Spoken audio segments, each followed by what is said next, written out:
supremacy. Now, this isn't to try to shit on anybody's interracial relationship at all.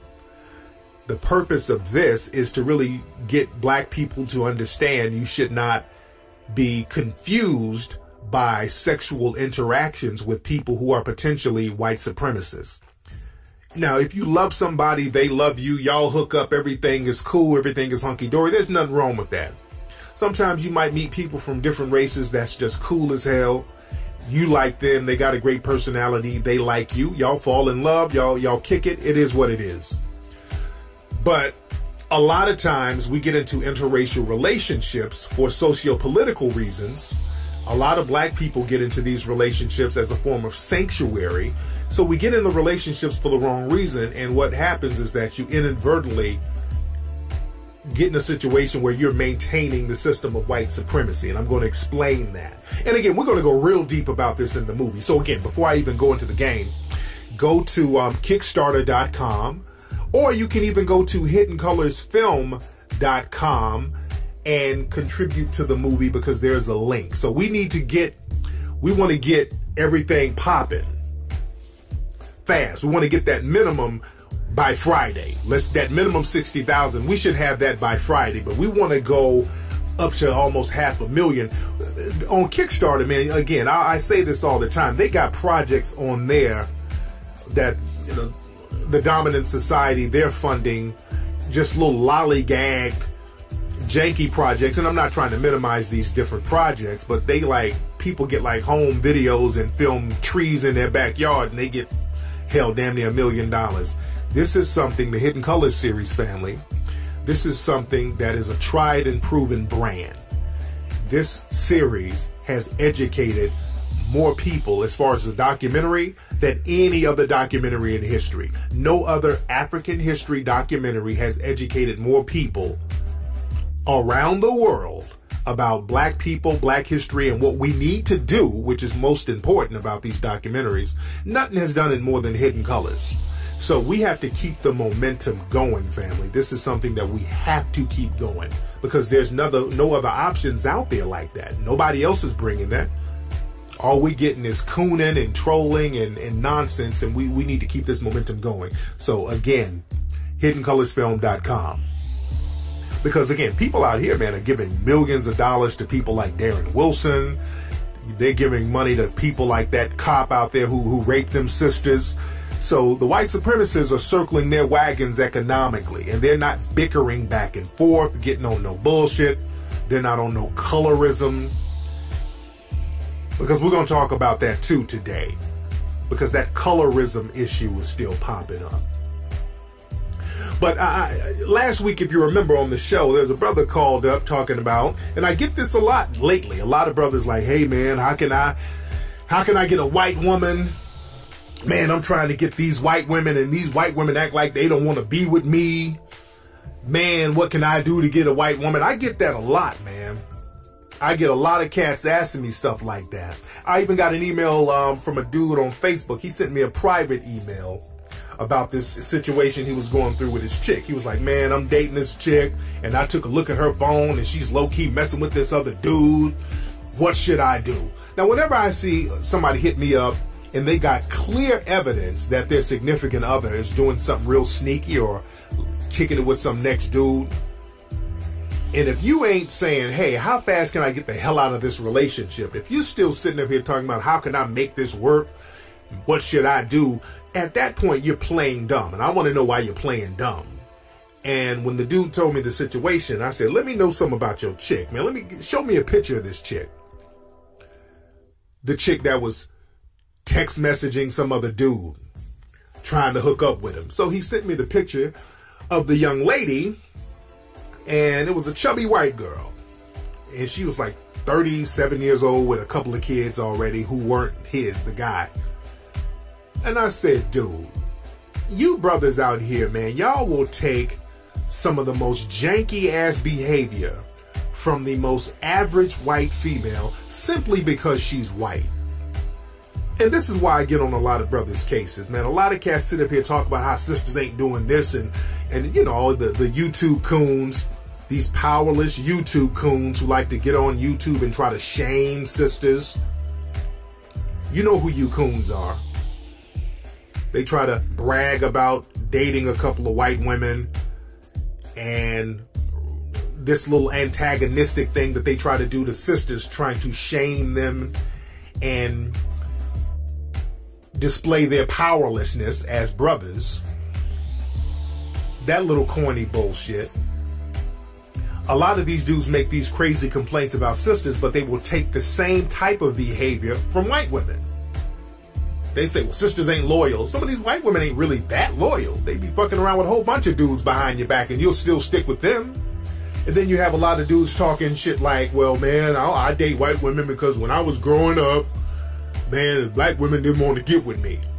That's a common excuse that a lot of dudes make. So they justify that by saying, okay, well, now that I've done something with myself, I'm getting with the white women. But only kind of coons kind of say that. Only coonish type of dudes, because there are a lot of white dudes who are nerds.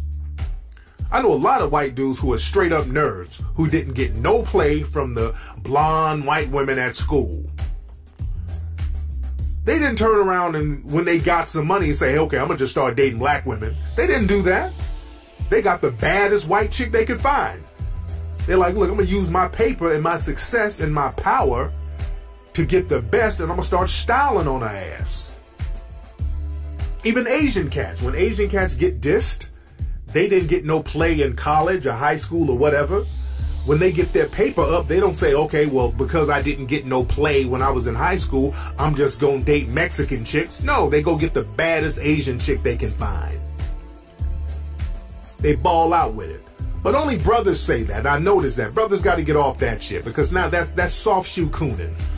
You say, I got dissed by sisters, now when I got me a little something, I'm only dating white chicks. Because you wanted to date white chicks all along. All along you wanted to date white chicks, and probably you had little coon vibes in high school and in college, and that's probably why you weren't getting no play from the sisters. There was probably a little coon aura about yourself. You dig? So we got to get off that bullshit. And a topic that keeps coming up now, and a couple of people called into my live Ustream show this Sunday talking about this. People were talking about the whole biracial people black argument. Now that's a real old argument, and that's pretty much a real slave type of argument. A couple of people called up to my show talking about biracial people are not really black.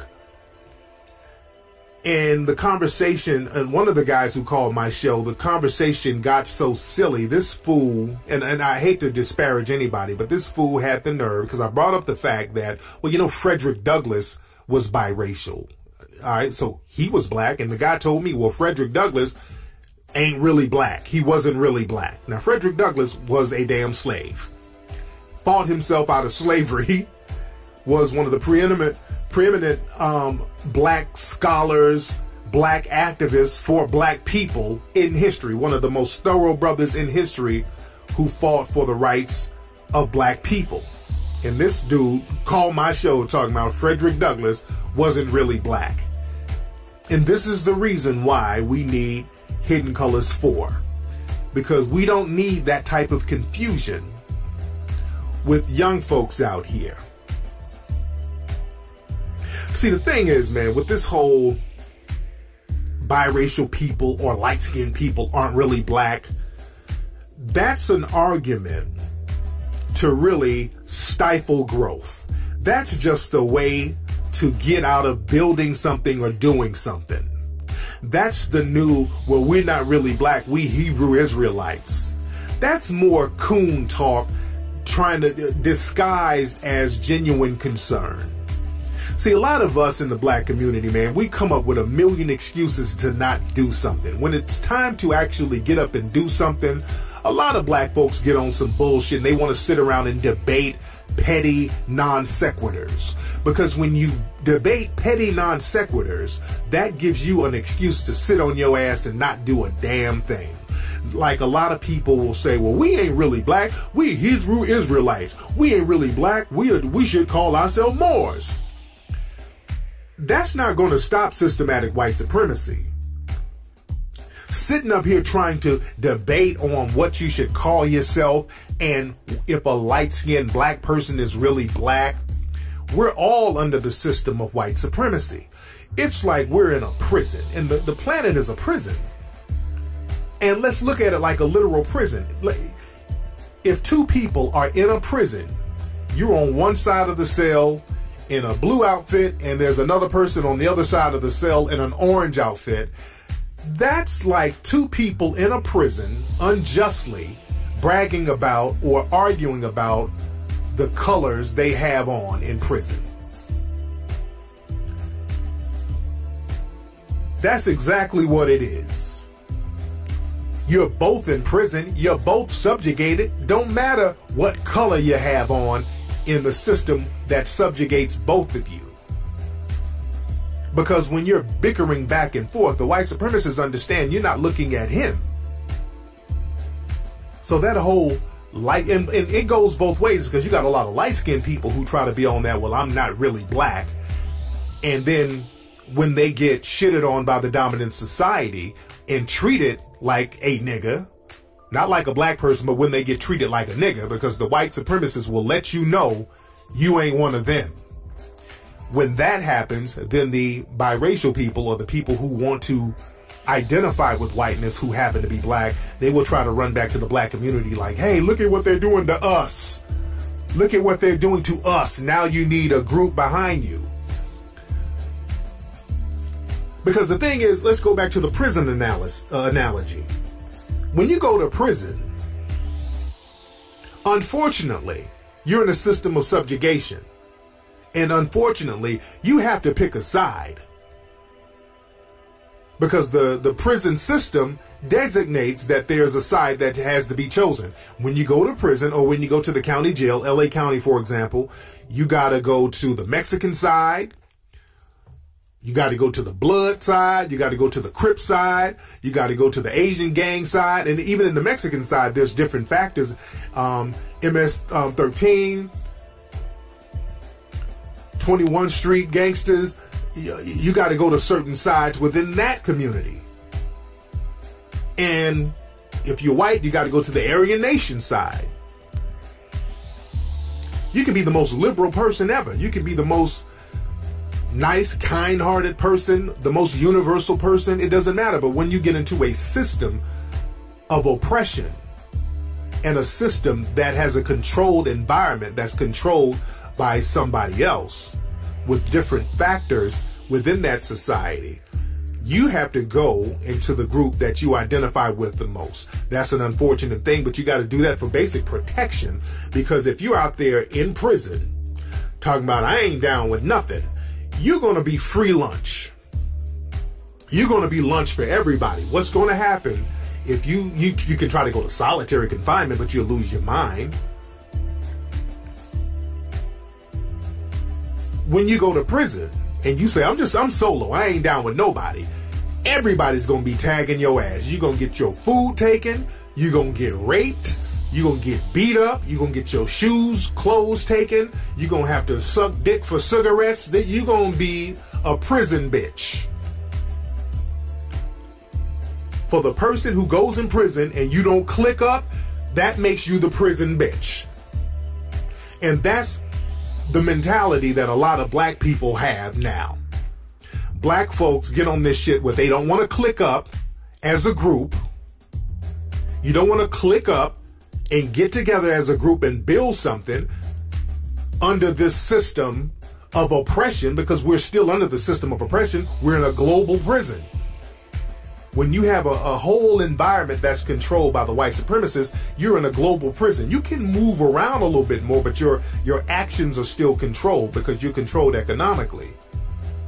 And your actions are dictated directly and indirectly. So you're still in a prison, especially if you're in the hood. And the black community is a more consolidated prison. And if you go in here and you're not clicking up out here in this capitalistic society where Mexican and Latino people are clicking up, Jewish people are clicking up, People in the white dominant society are clicking up. Asian people are clicking up with each other. Black people are the only ones who ain't clicking up. We're still bickering about what we are and what we're not. We become everybody else's bitch. That's why they take our food, our money. They come in and fuck us anytime they want to. They come down slumming with us anytime they want to. We're open and vulnerable. They come and pluck us up and throw us in prison camps anytime they want to. We're everybody's bitch. We got to stop being everybody's bitch and start getting some pimping in the game. That's where the Mac lessons come in. You got to start macking up and getting some wealth and some power and call some shots, and you got to click up with each other, and we got to get off that bullshit. Because we're still on the plantation. And instead of saying, hey, man, let's all click up and get the fuck off this plantation, you got the field slaves and the house slaves arguing about who has it worse. The field slaves, hey, man, I'm dark-skinned, and those light-skinned niggas in the house, man, they think they better than us. And that light-skinned slave is still a slave. Both of y'all are stuck on the plantation and can't go nowhere. I'm the one who's looking at the white supremacists. I don't keep my eye off the white supremacists. I'm looking at him, watching his movements while niggas are sitting up here bickering back and forth on the color of somebody because they want to stay on that plantation anyway. They don't want to go nowhere. I'm looking at Massa, seeing what time he goes to sleep, and I'm looking at the woods and the North Star. And I'm sending some messages over to Harriet Tubman to meet me by the sycamore tree because I'm getting the fuck out of here. That's my mentality. But we got to get off that. A lot of young folks, man, we don't need that poison with a lot of young folks getting on that team light skin, team dark skin shit. You see a lot of that on Twitter and Instagram, that team light skin, team dark skin, and that ain't nothing but plantation coon talk. If you are a person who's categorized as black by the dominant society, you better get a mentality of melanoid empowerment. Because the thing is, man, people can sit up and call themselves, they can make up certain things to call themselves. Because a lot of people say, well, we shouldn't call ourselves, well, we're going to call ourselves what the white folks want us to call ourselves. Well, hell, that's what the first damn slave said. Some niggas will sit up and say, man, I ain't going to call myself what the white man called me. Well, you ain't got no power or no wealth to back up what you call yourself. You don't have no power or wealth to back up a new category for yourself and to have other people respect that category. You need power and wealth for that. So you can create a protection force. The first enslaved Africans who came over, if y'all saw the movie Roots. If you haven't seen the movie Roots, look at it on Netflix or get the DVD or whatever. But in the TV show Roots, Kunta Kinte, who's played by LeVar Burton, Kunta Kinte, I'm a warrior. I am a warrior, Mandingo warrior. I am no slave. They brought him over. Your name is Toby. No, it's not. My name is Kunta Kinte. And they start whooping his ass, and they kept beating him. Pow, what's your name? He fought it. He tried to be as strong as possible. I'm Kunta Kinte. Mandingo warrior. Pow. After the ass whoopings, he said, shit, I guess I'm Toby. And we got a lot of Tobys out here trying to act like Kunta Kinte. Nigga, you're still Toby. I do believe that we should rename ourselves and put power and wealth behind that. That's why I created the Melanoid Nation Foundation. Globally, we should be melanoid people, one name, so we can get rid of these boundaries and create melanoid empowerment, just like the white supremacists created white supremacy. But I don't want to create a system that subjugates anybody. I want to empower people of melanated skin tone and mentality so they can protect themselves and not suffer the subjugation of people who wish to harm them. But you need the power and the wealth to back up what you call yourself. Because when the white supremacists come around, you can sit up and play this game with yourself and say, I'm going to call myself whatever I want to call myself. When the white supremacists come around, you are what they say you are, nigga. When they say, get your black ass in this jail, race black. All right, you come get your license, race. Well, I'm a Hebrew Israelite. Okay, black. Have a nice day, sir. You don't have the power and the resources to buck the system they've created. Let's get some power, some resources, some wealth. Then we can start talking about what light person is and what dark person. We can come up with all that bullshit after we get some wealth and some power going on. Let's get an economy going on. Then we can argue about that. And we got to stop playing that game. Because, see, the Creoles of Louisiana, they played that game.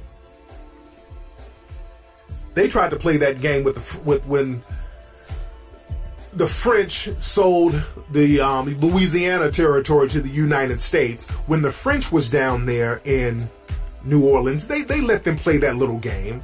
And they'll let you play that game until there's a threat.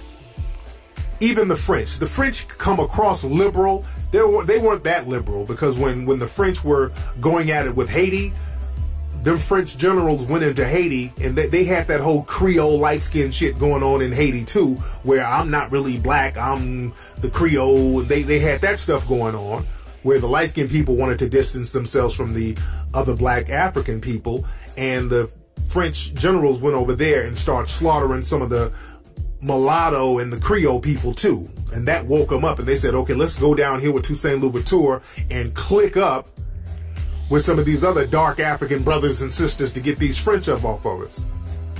And again, down in Louisiana, the French had that same mentality going on with a lot of black people who were light-skinned. They thought, okay, well, I'm light, I'm closer to the French, so I'm a little bit better. And then when the United States purchased that area, they came in and said, okay, well, we own this shit now, so let's get a tally of who's who. All the white people go on that side of town, all your darkies, you're going to go over there. And the Creoles were like, well, hey, well, we're not really dark, we're not really black, we're not really white. And they said, well, what are you? Well, we're Creole. Who? Yeah, we're Creole, French and black. Oh, take your black ass over there on the black side. They kept it real simple. Whether they liked it or not, and the French Creole didn't have the muscle and the wealth or the power to do anything about it. That's the thing. If you do not have the wealth and the power to do anything about it, stop sitting up playing games with yourself. Stop sitting up with that dusty nigga talk about what you gonna call yourself, and you ain't backing it up with no power. You ain't backing it up with no wealth and no resources. Because there's no biracial community. There's no community of biracial people. Let's just be very clear that there's no biracial, there's no mixed community. That whole term, that biracial mixed stuff, that's new. Those are new terms to really confuse black people, so that you're not focused on white supremacy, so they can use people as buffer classes. And that's why it's important for us to understand the game. And white supremacy refines itself every 40 years, because again, about 40 years ago, they started coming up with terms like Hispanic, and that was another way to confuse black people who spoke Spanish. That gave them an out. So psychologically, people who were phenotypically still African, they could now use their language to say they were something else.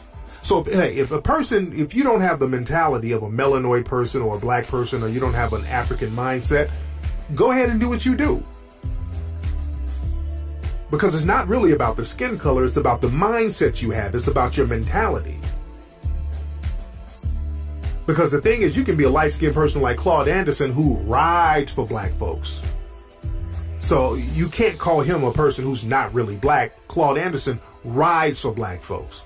Because you got jet black people, you got dark people like Larry Elder, who's the worst person in the world for any black person to listen to. He's worse than a white supremacist to a certain degree. So it's all about the mentality. You got to look at a person's mentality and see where they're coming from if they're about empowerment. But the propaganda machine is heavy, because now, with black folks, the white supremacists are letting people know that black love is something that they don't want to see. Black relationships, that's something that should not go down. You see all these negative stories about black men and black women, black relationships, black women can't get a man, black men are too broke to raise families. We see all these negative stories tearing at black relationships, making it seem like black relationships are just hopeless. There was a story recently about a black woman who turned 40 and married herself because there was no good prospects. See, that's propaganda. When you see that propaganda being spewed out daily, what the white supremacists like to do, they like to present a problem and create a problem and then turn around and offer a solution. And their solution for us is that, well, biracial or mixed relationships, or not biracial or mixed, but interracial relationships, that might be a better option for you black folks. Interracial relationships might be a better option.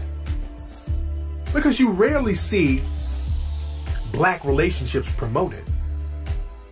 You rarely see black men and black women together in movies. That's very rare. Even on shows like Dancing with the Stars, you never see two black people dancing with each other. You notice that? They rarely have two black people dancing with each other. And whenever you see black men and women in movies, either the black woman ain't shit or the black man ain't shit. If the movies, like, what's that movie for colored girls? None of the black men was shit. In Waiting to Exhale, none of the black men was shit. Color Purple, none of the black men was shit. And then on the flip side, movies like The Blind Side, the black women ain't shit. Black women on crack. What's that movie with Saving Isaiah, Losing Isaiah with Halle Berry? They showed her black mother, she ain't shit. That black baby needs a white mammy. That child needs a white mother. So we're constantly told by the media that we ain't shit. And they're doubling up on that. They got new movies coming out. This new movie with Kevin Costner called Black or White. This is more propaganda. I haven't seen the movie, but I've read the reviews, and it sounds like garbage. Basically, the movie's about this white guy, Kevin Costner. He has a black granddaughter. His daughter had a baby by a black dude, and the black dude was a crack addict. Oh, just... I wouldn't go see that. I would see that like on an airplane. You know, just that's how I saw The Blind Side. I saw that on an airplane when there's just nothing else to watch. But yeah, from what I understand, in that black and white movie, black or white, whatever it is, Kevin Costner is trying to fight to keep the granddaughter, but the black dude's mother is trying to get the child, and Kevin Costner called the dude a nigger in the movie. It's just basically showing black folks ain't shit. You're better off with a white parent. Even if we are alcoholics, because he's supposed to be like an alcoholic in the movie. Even if we're an alcoholic, that's better than us being crack addicts. So we have to understand the propaganda they're using on us. In that new movie also called Dear White People, now I saw that. That turned out to be a crock of shit. And I'm giving spoilers for that movie, by the way. So if you saw it, tough shit. Because I'm going to give a few spoilers for that movie. In that movie, they had this light-skinned sister. I want to say she was biracial. Because a lot of the movie, I wasn't paying attention to a lot of it. But I think she was supposed to be biracial. And to make up for being biracial, I think she was like extra militant to a certain degree. She had like a radio show called Dear White People, where she would talk about certain flaws and how white people would perceive black folks. And just the fact that the show was called, the movie was called Dear White People, it's like basically I'm trying to teach white people to look at me differently, to look at me better. And that's not what we should do. My whole thing is melanoid empowerment. I don't care about what people in the dominant society think about us. And we got to understand that. We got to stop this whole thing about trying to show people in the dominant society that we're somehow worthy. Dear white people, I'm just as human. I work hard just like you. Stop that bullshit, man. We need to stop that. Because people have this whole thing that, well, racism is based on ignorance. They just don't know how great we are. No.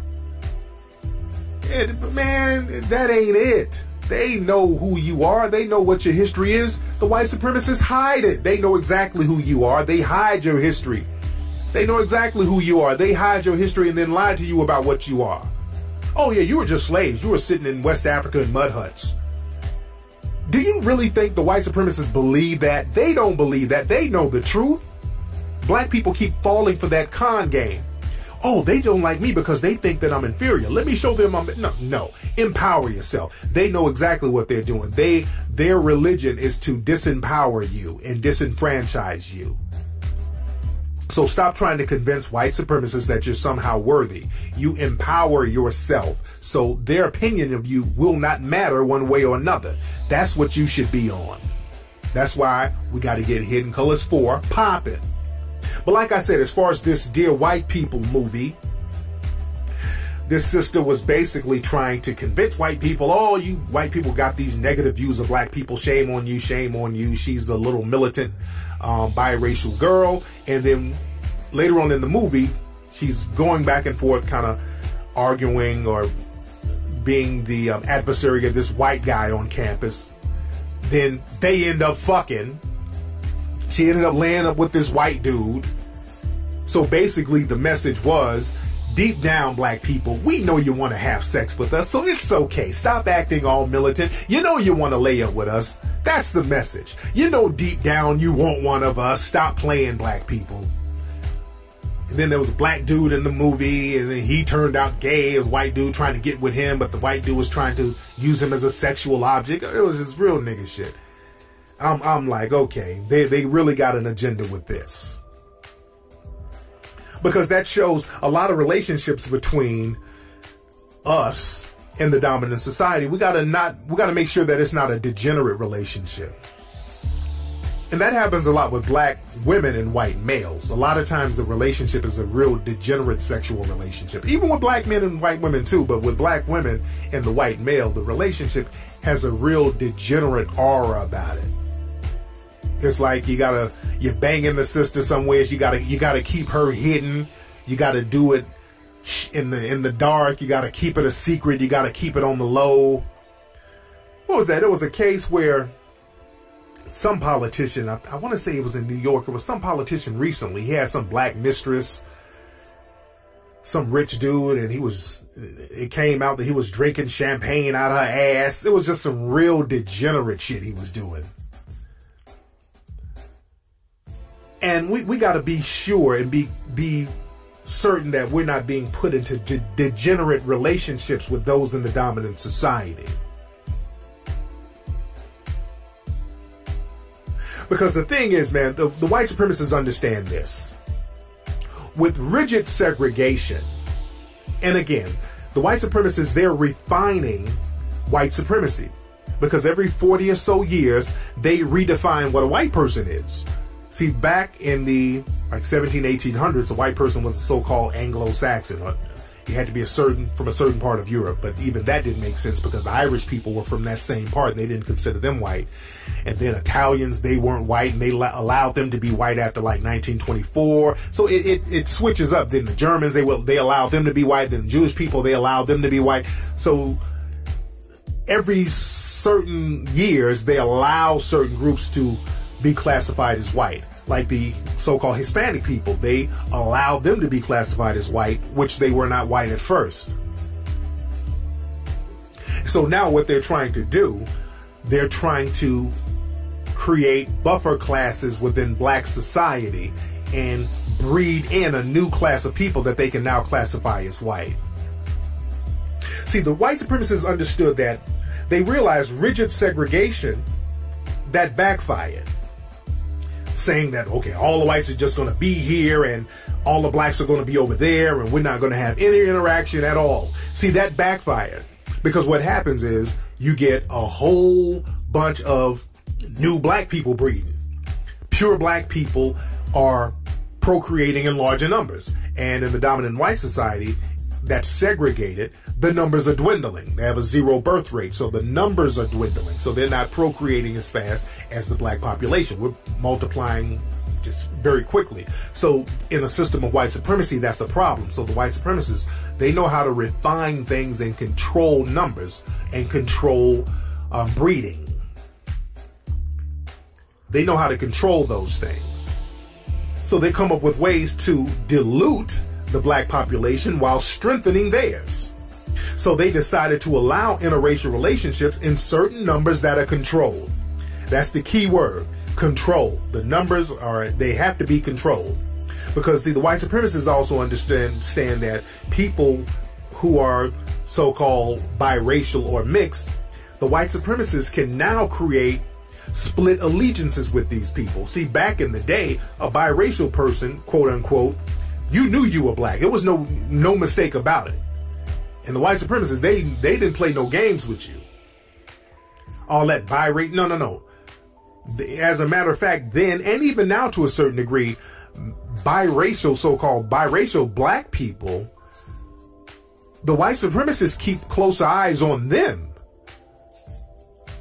The segregation and the discrimination against them, it's still there. They're not getting any kind of pass because the white supremacists don't want them sneaking in those black genes that are not diluted enough into the black community. So the white supremacists, they really keep an eye on so-called mixed black folks. So I don't know, a lot of unmixed or whatever that is, black people think that these mulatto black people or octoroons or whatever are getting some kind of pass, and they're not. They get treated just as harshly, but just in different environments. But the white supremacists understand that mixed black people, they can create split allegiances with these people. Because the white supremacists, they like to promote racial division, and that will further alienate black people. And that will let black people think that they're not both being oppressed by the white supremacists. See, a lot of black people, they got this thing where they think they're going to procreate the white supremacists out of existence. A girl called into my Ustream show talking about that. How what we should do to get rid of white supremacy is just have all the black people have sex with white people and black women get with white dudes, and that's going to create black babies, and that's going to stop white supremacy. And a girl called into my Ustream show, and we got that on YouTube. You guys can check that out when she said that. And the white supremacists, they got all that planned out. That's not going to work. They got all that planned out. See, the white supremacists, they play chess. We out here playing checkers. We out here got our dicks and the pussies out, and they're thinking 20 years down the line.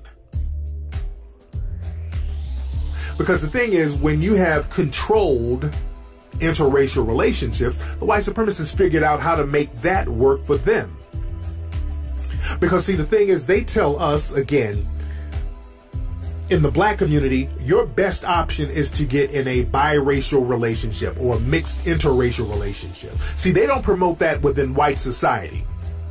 When white people have problems in relationships, they don't say, well, your option is a black person. They don't do that.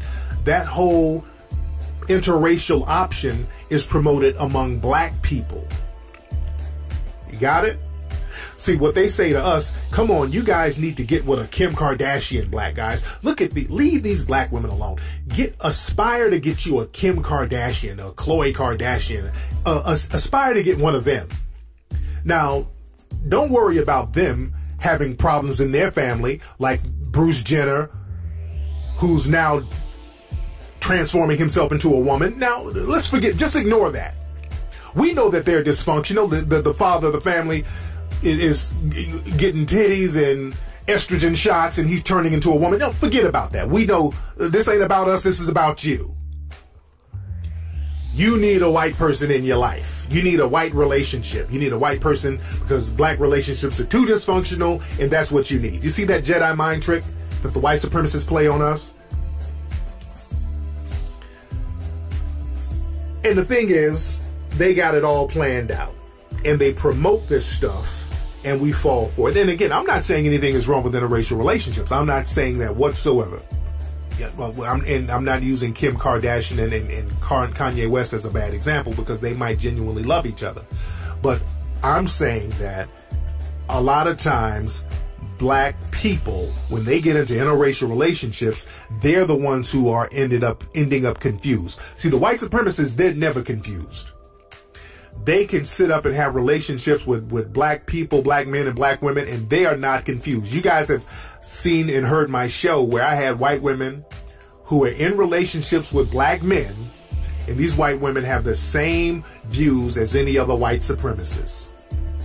And I've seen and heard white supremacist males say, well, I'm not a white supremacist. I like black women. I date black women all the time. as if that's not going to make them a white supremacist. Slave owners dated black women or had sex with black women. That didn't stop them from being slave owners and white supremacists. See, black people think just because somebody's having sex with you, they couldn't possibly be racist, and nothing can be further from the truth. And the thing is, they got the game covered. The white supremacists figured it out from every socioeconomic scale.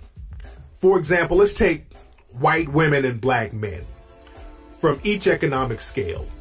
So you get a black man who's well-to-do or wealthy and a white female. Now, usually the black man, if he's wealthy, or I won't even say wealthy, but rich, usually it's new money. It's like sports, entertainment. That's new money. It's not old money that was passed down. It's new money. So a lot of times, if it's a black dude who's well-to-do, he's not going to get with a well-to-do white woman because generally, rich white women do not marry or get with black men. It might be a fling or something like that, but I'm talking about real relationships here. Rich white women, and I would be glad if somebody could point one out. I have yet to see really a rich white woman who married a black male. It's very rare. It's very, very rare. Rich white women generally who come from wealthy families or who has generational wealth that was passed down, they usually don't marry black men. That's like a rule within the family. Because you don't pass wealth down to black folks. That's one of the rules of white supremacy. Heavy. You don't pass no wealth down to them. Now you take wealth from them. You found a wealthy black person or a rich black person and you get in good so you can get your hands on that wealth and those resources and pass them back down to the white community. That's why most rich black men, if they do get a white woman, it's like a moderate, not even well-to-do white woman, but just a white woman who's like a nanny or a babysitter or a waitress like Tiger Woods or somebody like that. And the thing is, when you look at those relationships, the white women are usually on the come up. And since they're on the come up, they're trying to identify themselves with some upper echelon mentality or some type of upper echelon society. So their children they have from that situation, they're going to try to keep their children in upper class circles. The white women who have children with black men, they're going to keep their children in upper class circles as much as they can because they are coming up. The white women are coming up. They're not fucking with this balling nigga to go back down to some hood shit. No. That's their come up. And they're going to work that for everything they can. So they ain't going to have anything to do with anything black culturally. The white women will put a stop to all that. Who's dealing with a balling brother. They're going to stop all that. And they're going to stop him from being on that anything culturally black. If they can, for the most part. So the children from that union, they're going to identify with whiteness and white society for the most part. And when those children go out there to date and procreate, they're going to look for white people to date for the most part. And then when they have children, the children whiten up a little bit more. Just like with Paula Patton and what's his name? Robin Thicke. Like Paula Patton, I think she's biracial. She's real light skinned. Beautiful black woman, but she, biracial woman, got with a white man and the kid looks lily white. And that kid can go into white society undetected. And that's the name of the game. That's exactly what they want. That's exactly what they want. And even in a situation where it's a white woman and a black man, in a lower income situation, it's the same thing pretty much. See, a lower income white woman and a lower income black man, if they were to procreate and have a kid, the white woman ain't gonna really chill too hard with no low income dude. Not on no long term. A dude who's just kind of scratching and scraping to survive. Low income white woman ain't gonna be with that too long because she has more options and resources. As a white woman, there are more resources and options for her. So she can roll on her own. She can do bad by herself, and she would do better by herself, as a matter of fact. So she's not going to be in a situation with a broke brother and a biracial kid. So she'll take that biracial kid and raise the kid somewhere by herself. And that kid, the biracial kid, is not going to be black identified. They're going to be white identified because that's the person who raised them. And then when that person grows up with a white identified mentality, they're going to seek a white mate who will take them. And then when they have white or children, those children can possibly go undetected back into white society. See how that works? Into the segregated white societies. You see how that game works? So you're not really stopping white supremacy. You're kind of building up the white population again. And now, not only are you building up the white population again, now there's an infusion of melanin and fertility in there that's a little bit stronger. See, they know what they're doing. The white supremacists know exactly what they're doing. Now let's look at it on another side, because the thing is, when you see now every blue moon you might see a broke white woman in the hood. Every blue moon you might see a broke white woman with biracial kids living in the hood. But in cases like that, the white woman is a drug addict. For the most part, she's a drug addict. So you might have a couple of biracial people running around in the hood, and they're more gangster than anybody. They're the most gangster people in that neighborhood. And again, if it's a biracial dude, usually all the hood rats are trying to have sex with him. So he got about 20 hood rats he done knocked up, because all the hood rats are trying to have sex with that biracial dude running around the hood. And all the dudes are trying to have sex with the biracial girl. So that will lighten up the population in the hood to a certain degree. So the white supremacists got all this stuff down pat.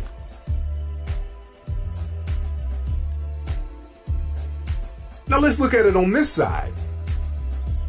If you have a white man and a black woman. Now let's say there's a poor white man or middle-class white man and a poor or middle-class, not even middle-class, but just say a poor black woman. Low income. Low-income black woman, low-income white man. Same situation. Basically,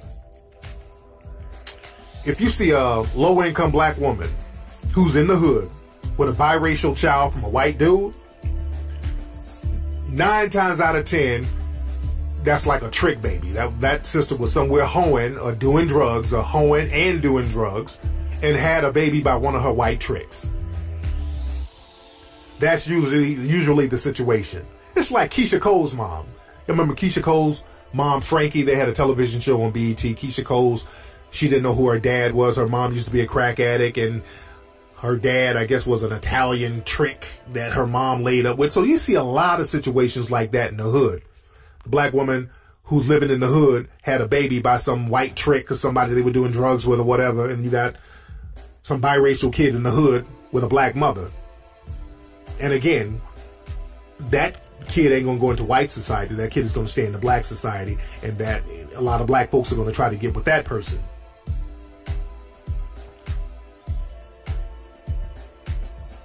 And then what you have situations where that happens and the mother goes to jail or something like that. And a lot of times the black or biracial child, they learn to despise black society altogether. So that can go another way. They can despise black society and do whatever they can to get out of that. So that will make them want to aspire to be white identified. You know, I was looking at Love and Hip Hop the other night, and they had a situation where this cat named Mendices, he's the boyfriend of one of the women on the show, and he has a baby mother. And the chick is a very nice looking sister, his baby's mother, and they're having this little custody thing with his baby's mother. So his baby's mother, I think her name was Samantha. And Samantha, real nice looking sister. Now, I didn't know she was a biracial young lady. She just looks kind of like a light-skinned black girl. But they had Mendice's mom, and then they had this chick who's biracial, Samantha, her mom, all meet together to talk about custody of the kid. So the chick Samantha, her mom showed up, and her mom was this real studdish lesbian black lady who looked nothing like her. And it even started trending on Twitter the other day. People were kind of low-key clowning the mom because she was like real studdish and dudish, had like braids. She looked like Beanie Siegel or something. And people were kind of clowning, and you could see what that situation was. Basically, the situation looked like this woman was out there on the streets, probably tricking, got her trick, had a baby with one of her tricks, and went to prison and became a stud, and now she's a full-fledged stud. But she has a daughter who's grown. So you see a lot of that stuff. And that's what happens a lot of times when you have low-income black females who have sexual relations with white males. It's a degenerate type of relationship.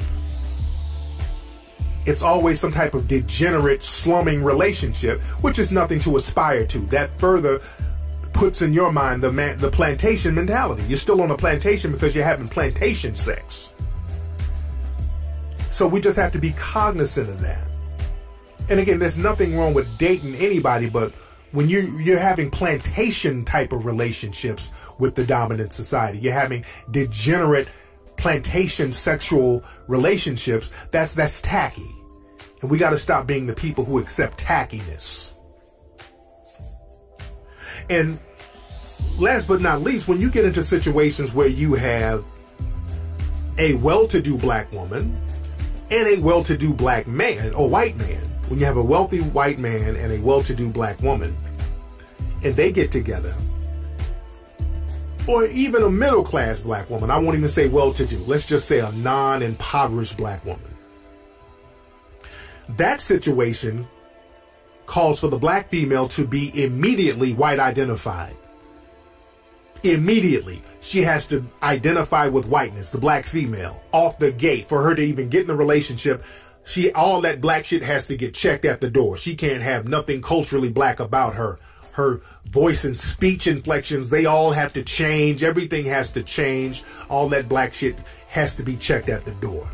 So they're going to make sure she has a whitewash mentality so that she can maintain the system of white supremacy. That's what the whole Donald Sterling thing was. When he was talking to V. Stiviano, he was whitewashing her mentality, saying, hey, look, don't bring those blacks to my game. Why don't you act like a nice white girl? Remember that?